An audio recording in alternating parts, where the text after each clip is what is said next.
मेरी किस्मत में ये सुख कहाँ। मेरी सास को तो बस हुक्म चलाना आता है।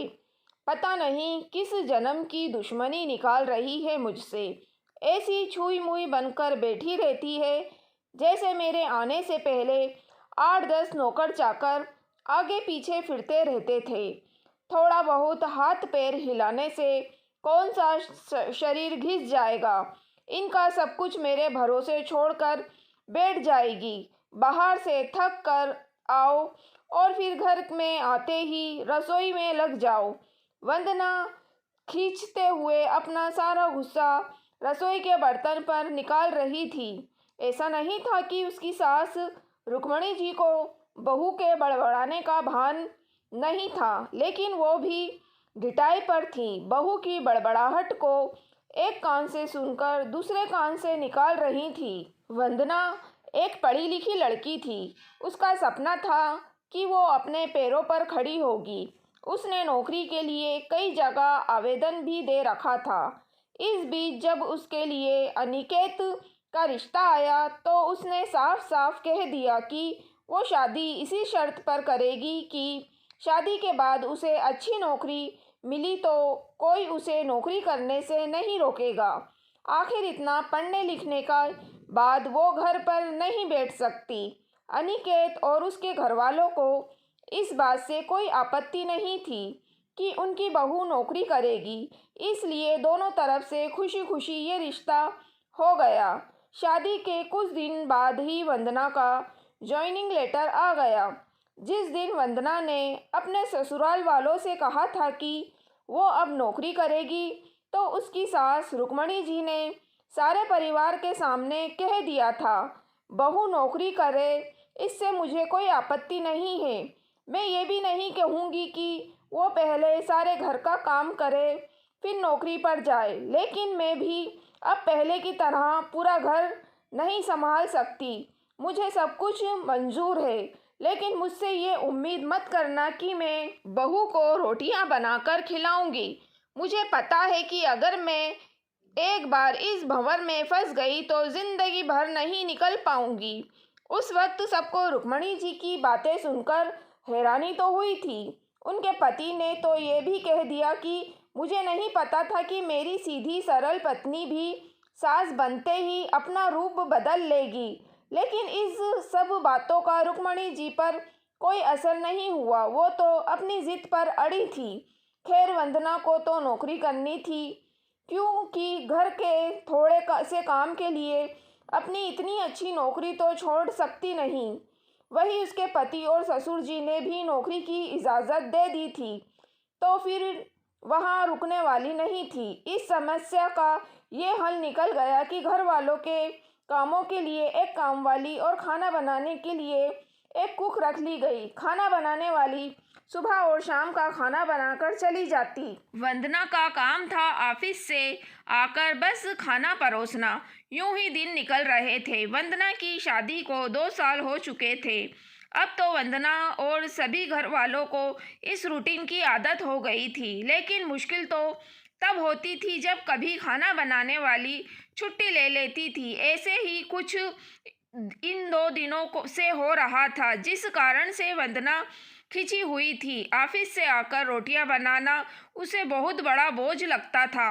वैसे तो रुक्मणी जी इन दिनों में सब्जियां काट कर बना लेती थी, लेकिन बहू के ऑफिस से आने के बाद रसोई में झांकती भी नहीं थी। उस समय वंदना को अपनी बैठी हुई सास बहुत चुभती थी।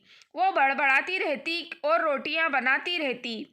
बाद में अपनी माँ से फ़ोन पर भर भर कर शिकायतें करती, जिसके बाद उसे थोड़ा सुकून मिलता था। कुछ दिनों बाद वंदना के भाई की शादी भी तय हो गई। वंदना की होने वाली भाभी भी नौकरी पेशा था। वंदना की माँ ने सगाई के वक्त ही खुश होते हुए गर्व से कह दिया, भाई मैं तो और सासों की तरह नहीं जो बहू के आने पर हाथ धर कर बैठ जाऊं।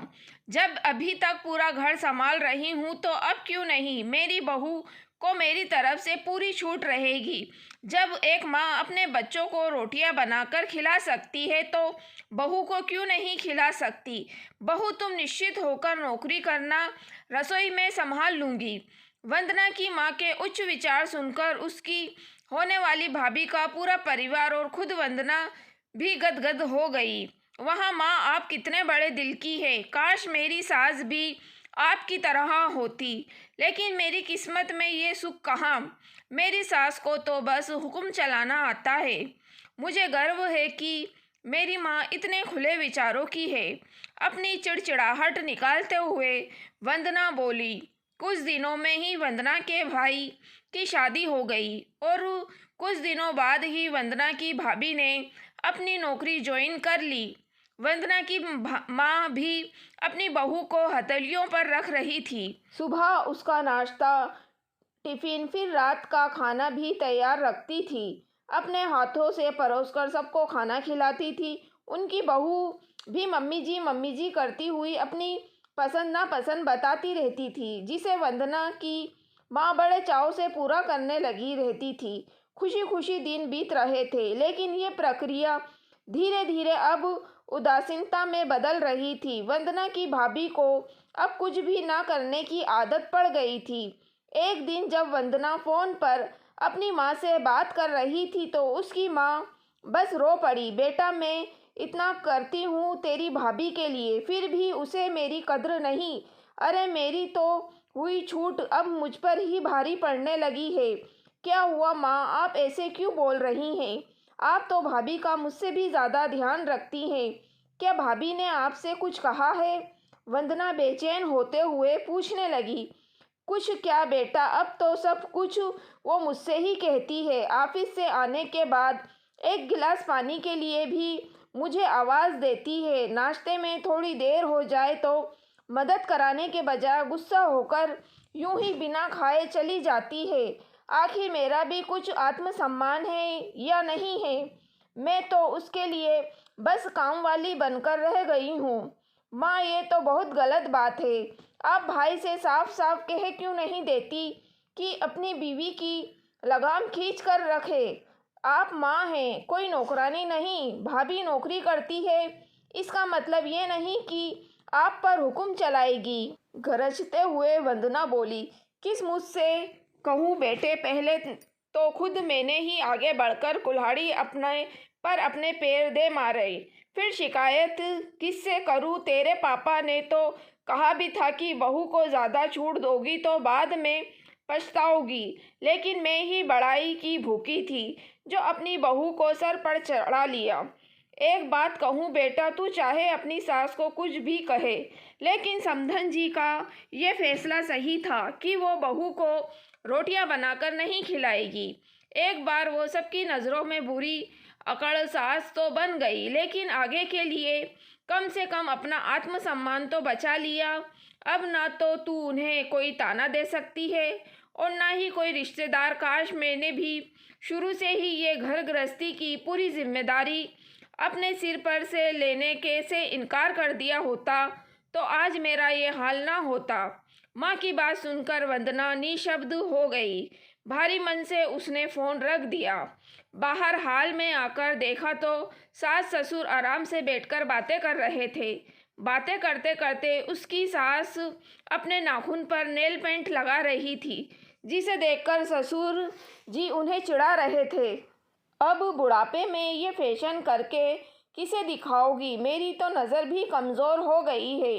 किसी को नहीं दिखाना। मुझ में तो अपनी खुशी के लिए लगाती हूँ। सारी उम्र तो घर गृहस्थी में उलझी रही। अब आकाश का वक्त आया है तो अपने शौक को तो पूरा कर लूँ। पता नहीं कब भगवान के घर से बुलावा आ जाए। वंदना की सास मुस्कुराते हुए बोली।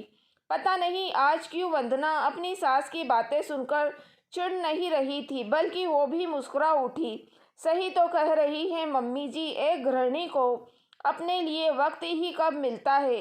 पहले अपने बच्चों को पाल पोस कर बड़ा करो, फिर कामकाजी बहू आ जाए तो उसे और उसके बच्चों को संभालो। काश मेरी माँ ने भी मेरी सास की तरह पहले ही कह दिया होता कि बहू को रोटियां बनाकर नहीं खिला सकती। दोस्तों, अगर आपको कहानी पसंद आए तो प्लीज़ आप मेरे चैनल वॉइस ऑफ नीलोफर को सब्सक्राइब ज़रूर कीजिएगा और मेरी वीडियो को लाइक और शेयर भी ज़रूर कीजिएगा। Thank you for watching.